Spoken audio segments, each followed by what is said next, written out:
தீபம் விளக்கேற்றும் எண்ணெய், ஒரு தெய்வீக அனுபவம். பக்தி ஒளி நேயர்கள் அனைவருக்கும் வணக்கம். இந்த நாள் இனிய நாளாக அமைய வாழ்த்துக்கள். ஏல்பி ஜோதிட ஆசிரியர் டாக்டர் சாந்தி தேவி ராஜேஷ்குமார். நம்ம இன்னைக்கு ஒரு அற்புதமான, நிறைய பேர் கேள்விப்பட்டிருப்பீங்க, அந்த கோவிலை பத்தி தான் பார்க்க போறோம். இருந்தாலும் தெரிந்த கோவில், தெரியாத தகவல்கள் நமக்கு பல. அதை பத்தி தான் நம்ம பார்க்க போறோம். எக்கோலம் ஆனாலும் தக்கோலம் போன்னு ஒரு பழமொழி உண்டு. எந்த நிலையில் இருந்தாலும், எவ்வளவு கஷ்டங்கள் இருந்தாலும் தக்கோலம் போயிட்டு வா, உனக்கு அதுக்கு விமோசனம் கிடைக்கும் அப்படிங்கறதா இந்த பழமொழியினுடைய அர்த்தம்.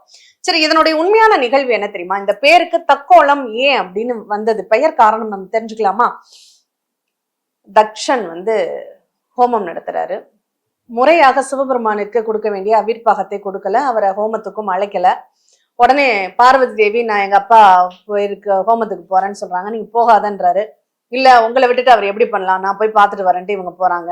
அங்க பார்வதிக்கு தக்க மரியாதை கிடைக்கல, அவமரியாதை ஏற்பட்டுடுது. உடனே சிவபெருமான் கோபத்துல தட்சனின் தலைய கட் பண்ணிடுற. பார்வதி தேவிக்கும் சொல்லாம தன் பேச்சை மீறி போனதுனால அவருக்கும் சாபம் ஏற்பட்டுடுது.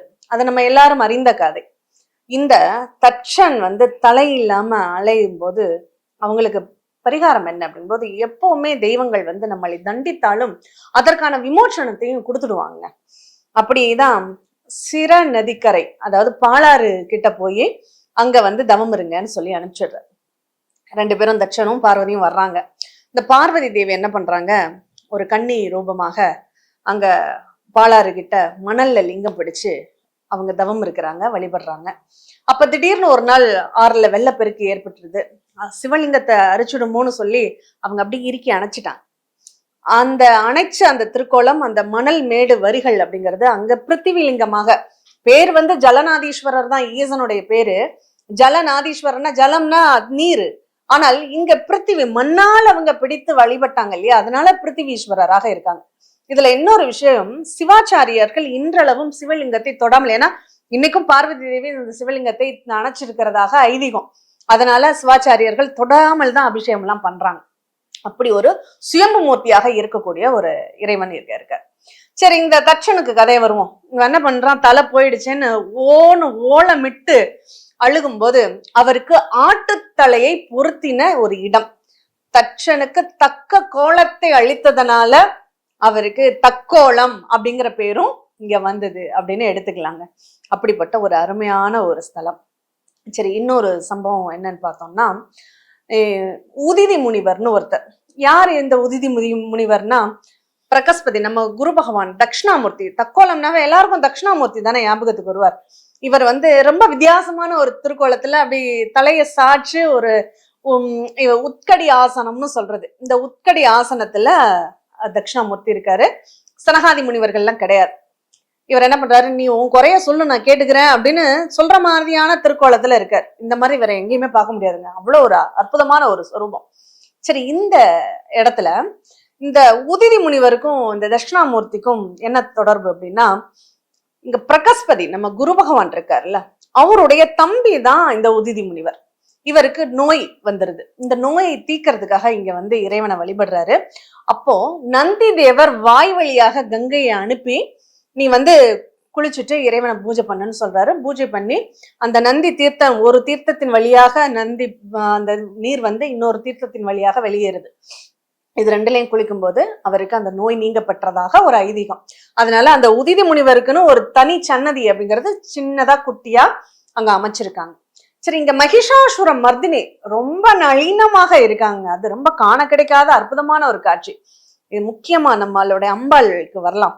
கிரிராஜ கன்னிகாம்பாள் அப்படிங்கிறது இந்த அம்பாளுடைய திருநாமம். ஏன்னா இந்த சாபத்தினால மறுபடியும் ஃப்ரெஷ்ஷா ஒரு அவதாரம் எடுத்து அந்த கன்னிகாம்பாளாக அங்க ஈசனை வழிபடக்கூடிய ஒரு அற்புதமான திருக்கோலம் இல்லையா. அதனால கிரிராஜ கன்னிகாம்பாள் அம்பாளுக்கு தாங்க இங்க முதல் பூஜையே. அம்பாள் சன்னதியில எனக்கு இப்ப சமீபத்துலதான் அந்த கோவிலுக்கு போகக்கூடிய பாக்கியம் கிடைச்சது. முதல்ல போய் அப்படியே அம்பாள் சன்னிதானத்துல உட்கார்ந்துட்டேன். அதுக்கப்புறம் தான் ஆலய தரிசனமே பண்ணினோம். அந்த அளவுக்கு அவ்வளோ இன்முகத்தோட வடக்கு பார்த்து, நல்ல கவனிங்க, வடக்கு பார்த்த அம்பாளாக இங்க காட்சி தராங்க. வடக்கு திசை குபேரனை குறிக்கக்கூடிய ஒரு திசைங்க. அந்த குபேர திசையை பார்த்து இந்த அம்பாள் இருக்கிறது அவ்வளோ விசேஷம். அதனால அதீதமான ஒரு சக்தியோட இங்க அம்பாள் வீற்றிருக்கிறதாக ஒரு ஐதீகம் அப்படிங்கிறது இங்க உண்டு. இங்க யாரெல்லாம் வந்து வழிபாடு பண்ணியிருக்காங்கன்னா, காமதேனு. இங்க போய் ஒரு புண்ணிய செயலை நீங்க செய்தீங்கன்னா 100 மடங்காக அது திரும்ப கிடைக்கும் அப்படின்னு சொல்லப்படுது.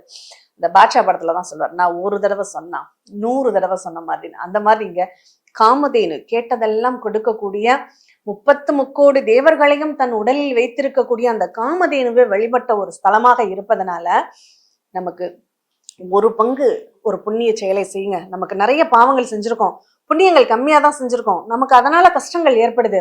அந்த ஒரு பங்கு புண்ணியத்தை 100 பங்காக நாங்க மாத்தணும்னா இங்க வந்து ஏதாவது அறச்செயல்கள் செய்யுங்க. கண்டிப்பாக அது உங்களுக்கு 100 மடங்காக புண்ணிய செயலாக மாறும். சரி, இது மட்டுமா?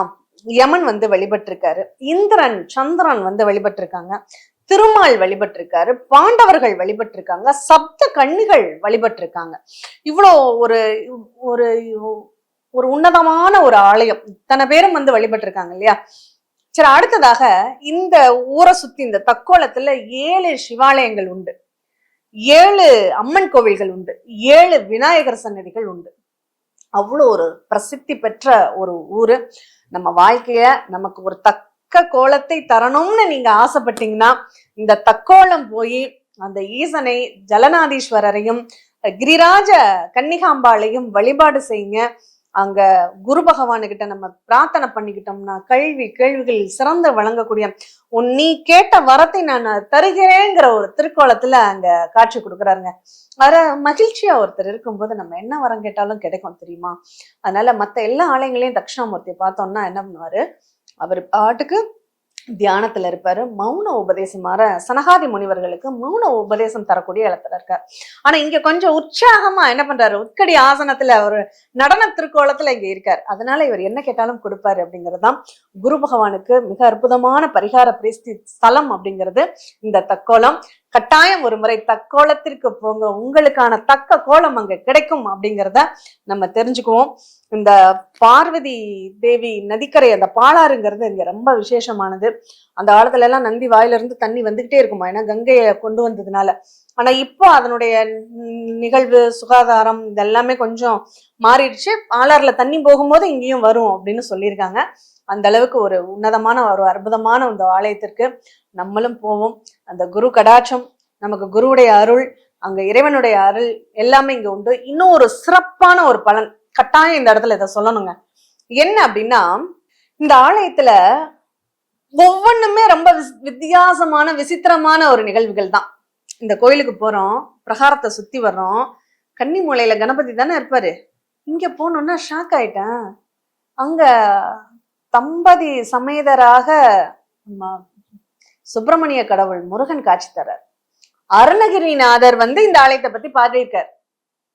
கன்னி மூலையில முருகனா, எனக்கு ரொம்ப ஆச்சரியமா போச்சு. அப்போ ஒரு விஷயம் அங்க இத சொல்லு அப்படின்னு கேட்டது என்ன அப்படின்னா, யாருக்கெல்லாம் கன்னியில் செவ்வாய் இருக்கோ, ஒரு பழமொழி சொல்லுவாங்க, கன்னியில் செவ்வாய் கடலும் வற்றும் அப்படின்னு சொல்லி. இந்த இடத்துல நல்லா பாருங்க, கன்னி மூலையில இருக்கக்கூடிய இந்த முருகனை நீங்க உங்க ஜாதகத்துல செவ்வாய் கன்னியில இருக்கு, இல்ல உங்களுக்கு சித்திரை நட்சத்திரம் கன்னியில போய்கிட்டு இருக்குன்னா இந்த இடத்திற்கு போய் முருகனை மனமாற பிரார்த்தனை பண்ணிக்கோங்க. கட்டாயம் அந்த செவ்வாயினுடைய தாக்கம் உங்களுக்கு குறையும்.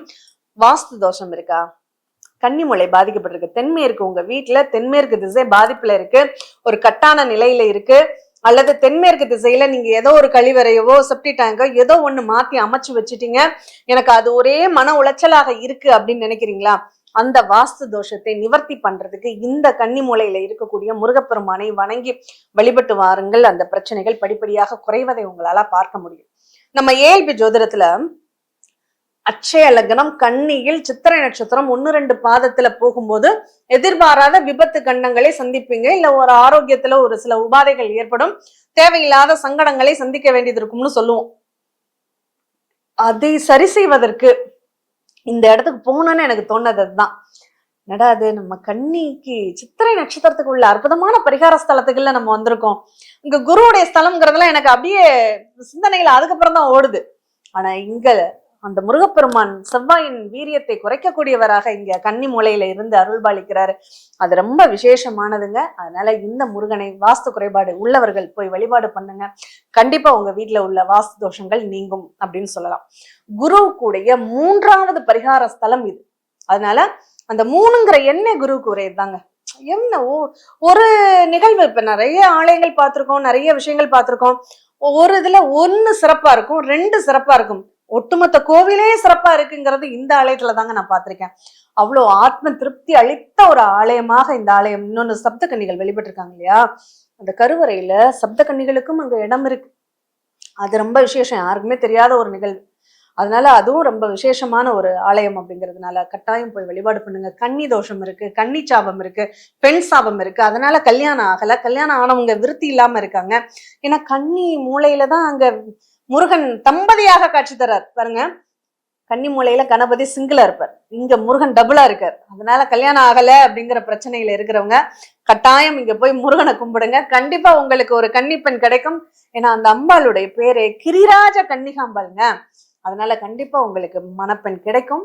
ஆண்கள் நிறைய இன்னைக்கு வயதாகியும் திருமணம் ஆகாமல் இருக்கிறாங்க. அவங்களுக்கெல்லாம் மிகச்சிறந்த பரிகார கோவிலாக நான் இதை பார்த்தேன். அதனால அந்த முருகனுடைய ஆசீர்வாதம் அனுகிரகம் உங்களுக்கு இருக்குன்னா மட்டும்தான் இந்த கோயிலுக்கு உங்களால போக முடியும்.